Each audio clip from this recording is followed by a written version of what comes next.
Namasté à toutes et à tous.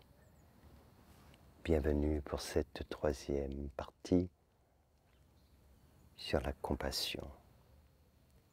La nature divine de l'être humain se révèle quand les fleurs de la compassion fleurissent dans son cœur. C'est un long voyage, un très long voyage qui se déroule des milliers d'années, de nombreuses vies. C'est un long processus à l'échelle du temps qui nous concerne en tant qu'être humain, qui n'est pas si long du point de vue de notre âme, mais qui se vit douloureusement quand on est incarné. Car d'abord, on part de cette petite coquille, cette petite graine qu'est l'être humain, enfermé dans son petit corps, dans son ego, et qui l'amène à considérer qu'il est isolé du monde et recentré totalement sur ses besoins. D'abord, c'est la nature égoïste de l'être humain qui se révèle, et ça dure très longtemps, en quête d'assouvir nos besoins vitaux, ce qui est bien normal, mais tout tourne autour de cela. Et après, quand nous avons assouvi nos besoins vitaux, nous créons d'autres besoins qui sont très loin d'être vitaux. Et dans nos sociétés de consommation, n'en finissons plus de créer des besoins. Et donc, nous devenons de plus en plus égoïstes, individualistes, le repli sur soi. Et finalement, tout cela ne nous permet pas de révéler notre nature divine, d'ouvrir notre cœur. Alors nous avons parlé des deux premières étapes. Étape où on est totalement égoïste, c'est à l'image de l'enfant qui est tourné totalement vers ses besoins. J'ai donné aussi des conseils comment accélérer ce processus pour sortir de cet égoïsme qui nous enferme dans cette petite coquille, accélérer ce processus. Puis vient la deuxième étape, c'est comme la graine qui va donner naissance à une plante, un petit arbuste. Et cette deuxième étape, c'est l'étape de l'échange. Alors certes, dans un premier temps, il y a une arrière-pensée, toujours, on donne en attendant de recevoir quelque chose, et puis on le fait vis-à-vis de personnes vers qui on a un intérêt. Et puis vient un moment où, justement, pour accélérer ce processus, comme je l'ai expliqué dans la dernière vidéo, il faut s'intéresser surtout et essentiellement à ce que l'on donne, ne pas s'intéresser à ce que l'on reçoit. Et quand on l'a fait suffisamment, quand on l'a bien fait, alors on finit par se réincarner avec une autre maturité au niveau de l'âme. Et là vient la période de l'altruisme. L'altruisme fait que naturellement on s'intéresse aux autres, avec des degrés différents.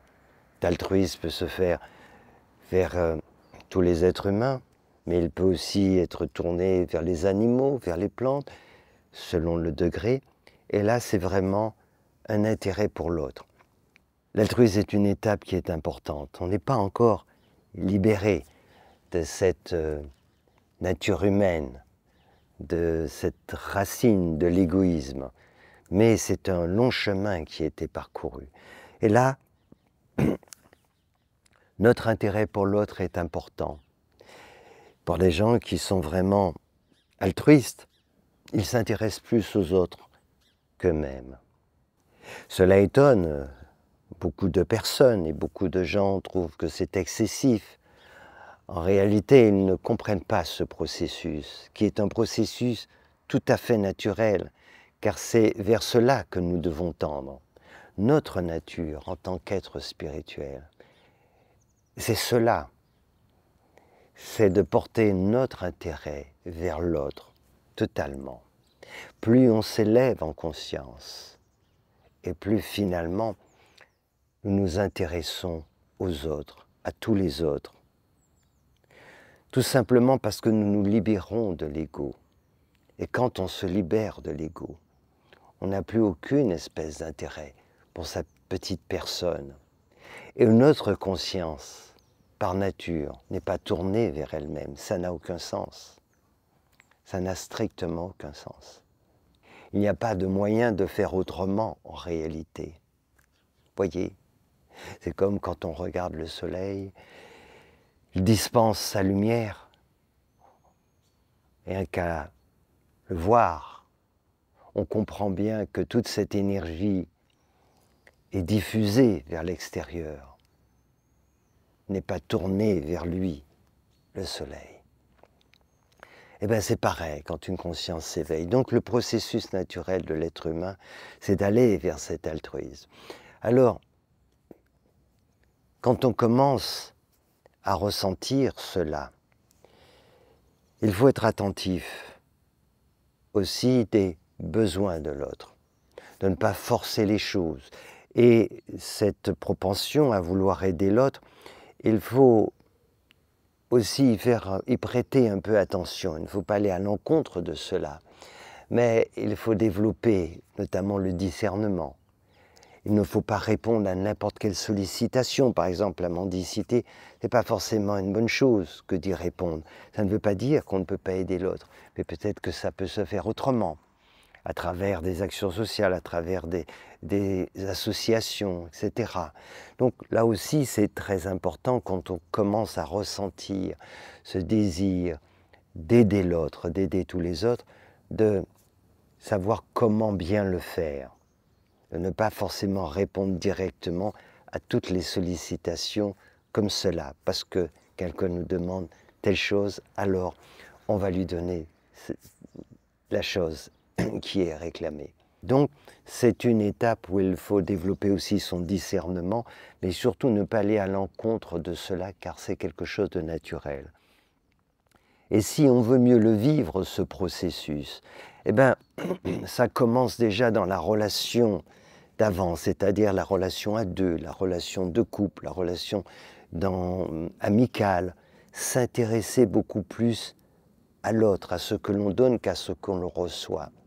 Et quand on fait ainsi, naturellement, à un moment donné, on devient totalement altruiste.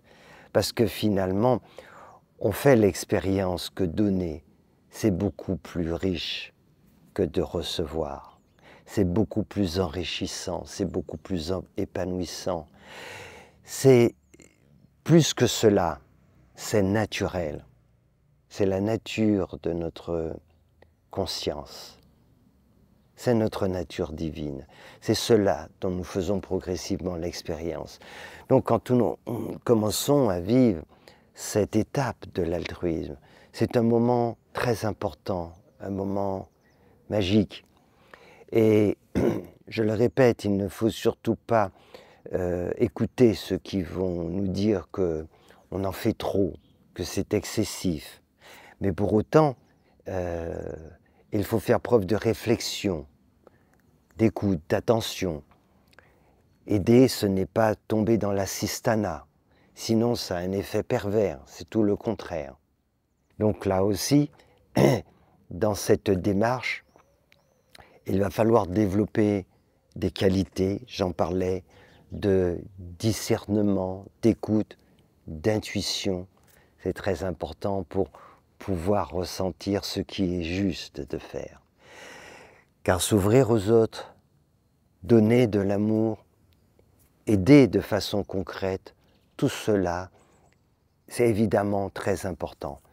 Reste à savoir après comment le faire, et pour bien le faire, il faut vraiment s'ouvrir à son intuition, développer son discernement pour justement ne pas s'égarer. Alors, cette troisième étape, elle est essentielle car si on la vit bien, pleinement, elle nous prépare à la quatrième étape, elle nous prépare à ce passage qui est vraiment très important, car il s'agit d'un passage. C'est passer de l'humain au divin. Car l'altruisme est comme la dernière étape. Mais il va falloir aller beaucoup plus loin. Car même en étant altruiste, on peut ressentir des sentiments de colère, des sentiments de rancœur, des sentiments de tristesse, de frustration. On peut ressentir justement ces sentiments à travers des actions qu'on a pu mener et des réactions des personnes. Et on peut se sentir déçu, on peut ressentir encore tous ces sentiments. Quand une personne est très altruiste, elle ressentira moins cela que des personnes qui ne le sont pas. Mais ça reste là quand même, présent. Donc il faut aller beaucoup plus loin encore. C'est la prochaine étape. Mais quand on vit cela, c'est-à-dire quand on est parvenu à cette maturité d'âme qui nous permet d'avoir ce fonctionnement, c'est-à-dire avoir cet intérêt pour l'autre, pour les autres, plus que pour soi-même. C'est le signe d'une maturité d'âme, c'est important. Et donc, il faut mettre en place ces petits conseils que je vous ai donnés pour justement accélérer ce processus, ne pas s'égarer non plus dans le fait d'aider l'autre. Ce n'est pas non plus de forcer l'autre à recevoir ce qu'il n'a pas demandé. Ça ne veut pas dire répondre à toutes les sollicitations, faire preuve de discernement, mais aller toujours plus dans ce sens de l'intérêt pour l'autre, pour les autres, et de voir la façon la mieux appropriée pour pouvoir servir les autres. Pour ça, discernement, intuition.